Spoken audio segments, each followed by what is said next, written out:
can't barbecue without a smoker, right? There's different forms of smokers. I have a vertical smoker, meaning that my wood source starts from the bottom and it comes up, right? Okay.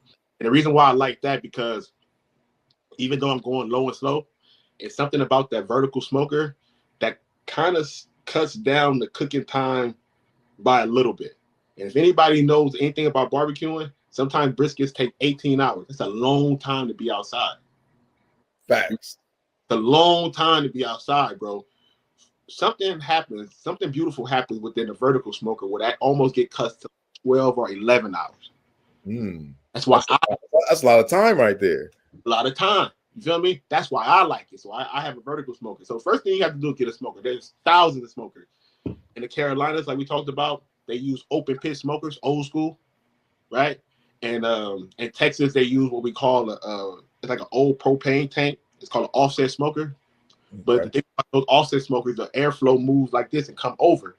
Those are the ones that take forever to cook the meat. You feel me? So you definitely need a smoker.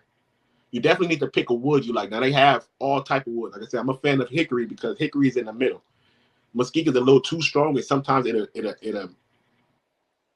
you know, if you ever burn wood or something and you get like that bitter, super bitter, or if you ever burn anything, you smell it. You smell that super bitter smell. Yeah. Sometimes attached to the meat when you do mesquite, right?